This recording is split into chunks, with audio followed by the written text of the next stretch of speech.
For these men, bribing coaches was a business investment, June H. Kim, the acting United States Attorney for the Southern District of New York, said while announcing federal bribery, fraud and other corruption charges.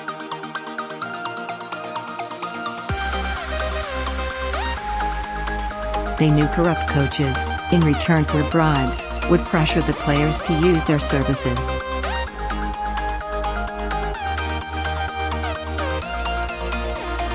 They also knew that if and when those young players turned pro, that would mean big bucks for them.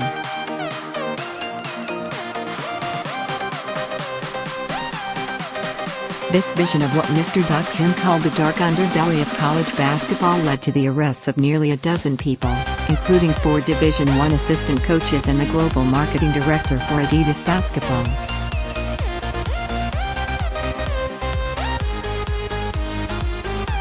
Mr. Kim said the investigation was continuing, and the disclosures made on Tuesday seemed to promise further revelations of wrongdoing that could upend one of the country's most popular sports, whose annual tournament provides the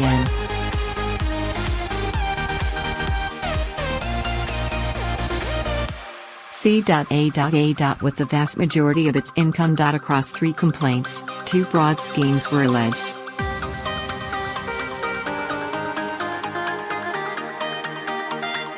One involved bribing 4 assistant coaches, at Arizona, Auburn, Oklahoma State, and Southern California, all programs in the so-called Power 5 conferences of college sports, to persuade players to send business to certain financial advisors once they turn professional.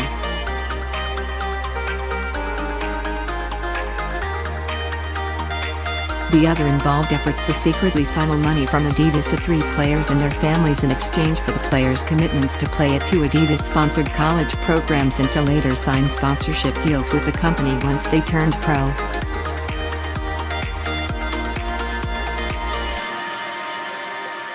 The latter complaint said a senior Adidas executive, Jim Gatto, was in on an agreement to pay about $100,000 to the family of player 10, a heavily recruited high school standout, to steer him to a particular college.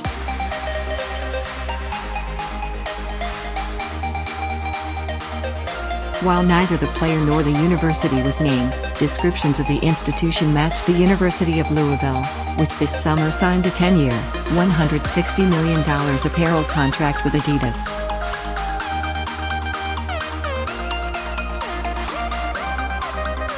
Louisville's men's basketball program is currently on N.C.A.A. probation over a scandal in which prostitutes were used to entice recruits in on-campus housing. The university is appealing those penalties, which were announced in June.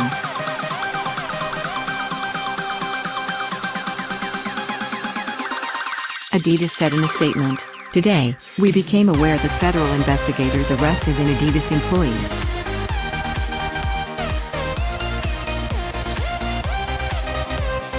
We are learning more about the situation. We're unaware of any misconduct and will fully cooperate with authorities to understand more."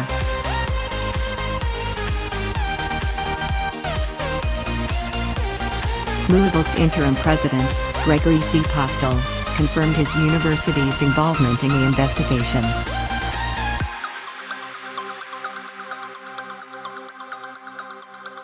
"While we are just learning about this information," Mr. Postel said in a statement, "this is a serious concern that goes to the heart of our athletic department and the university."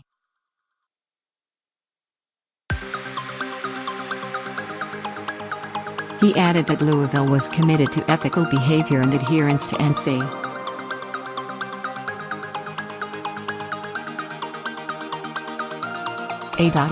rules.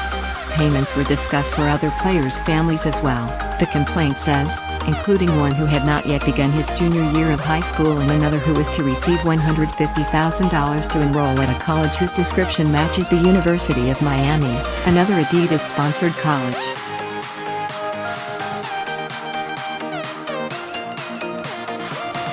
Miami said in a statement that it, too, would cooperate with investigators if asked.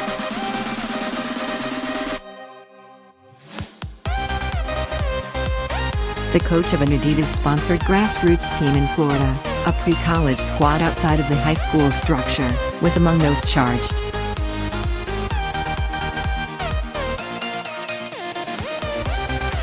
In the first scheme, one complaint charged that Chuck Person, the associate head coach at Auburn, abused his coaching position to solicit and obtain bribes from a financial advisor and business manager for professional athletes.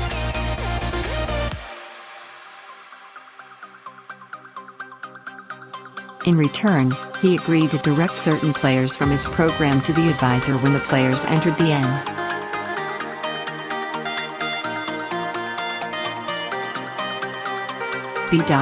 Mr. Person accepted a total of $91,500 in the case, the complaint said, and is accused of passing on about $18,500 to the families of two athletes.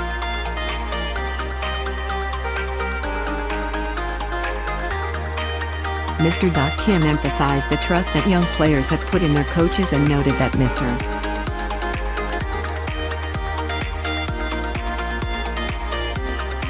Person had boasted of one player. "He listens to one person, that is me." The other complaint charged the other three assistant coaches with solicitation of bribery for accepting payments to steer players.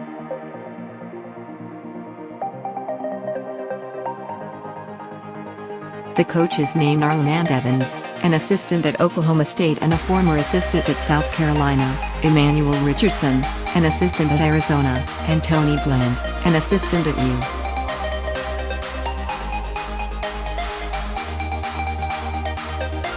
N.C.A.A. and Mr. Person have been suspended, their programs announced Tuesday in separate statements.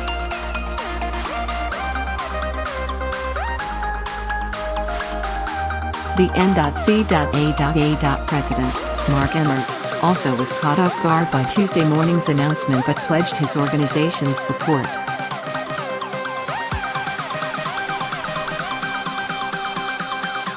Coaches hold a unique position of trust with student athletes and their families, and those bribery allegations, if true, suggest an extraordinary and despicable breach of that trust, Emmert said.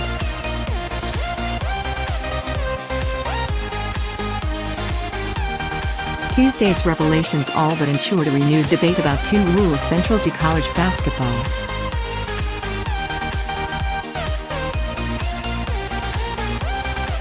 One is the N.C.A.A.'s long-standing restrictions on compensation, a central part of college sports that has been under attack in recent years by polemicists, antitrust lawsuits and even some players.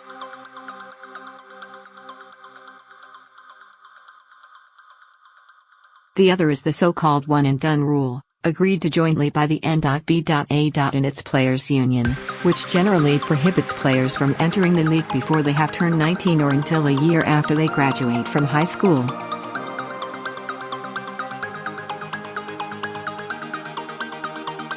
Before the rule's implementation, the best high school basketball players in each class had the option of simply entering the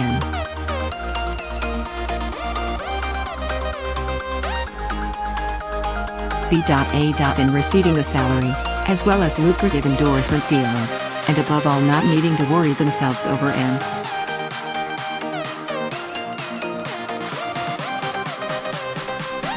N.C.A.A. rules. Those restrictions, combined with the increasing pressure to rack up wins fueled by billion-dollar television deals, created an incentive, some said, for coaches to break the rules to secure top talent.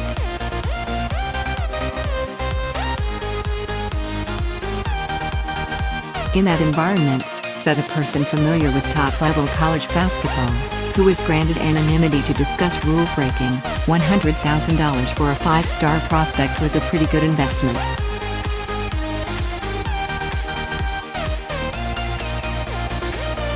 The cases were brought with the aid of a cooperating witness against whom the Securities and Exchange Commission had brought securities charges, including misusing professional athletes' funds.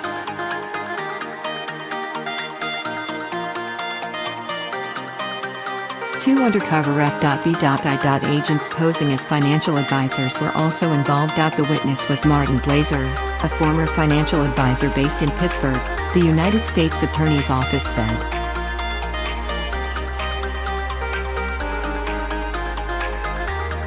The investigation used judicially approved wiretaps, and began in 2015. The complaints did not implicate any head coaches, perhaps for reasons explained by one of the defendants in an audio recording of a secret meeting.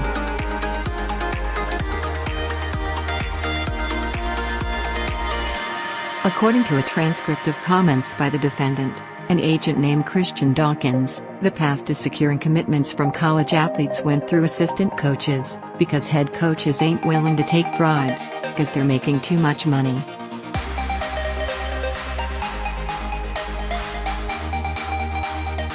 And it's too risky. Illegal inducements and benefits to athletes come as no surprise to followers of college sports, and the N.C.A.A.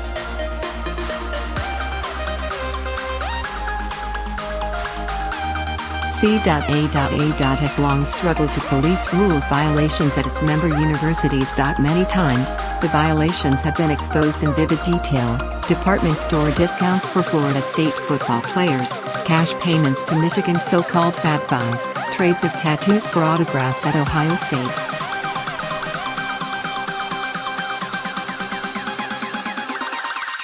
Louisville was punished for the prostitute scandal in June, when the N.C.A.A. placed the Cardinals on probation, suspended coach Rick Pitino for 5 games and ordered the university to forfeit what could be dozens of games, potentially including the Cardinals' 2013 national championship.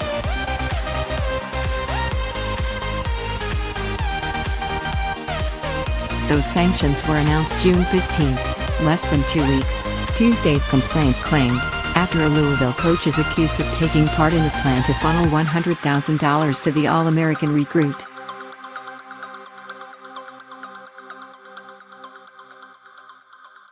The complaints announced Tuesday also included tantalizing clues indicating that what was alleged is merely the tip of the iceberg.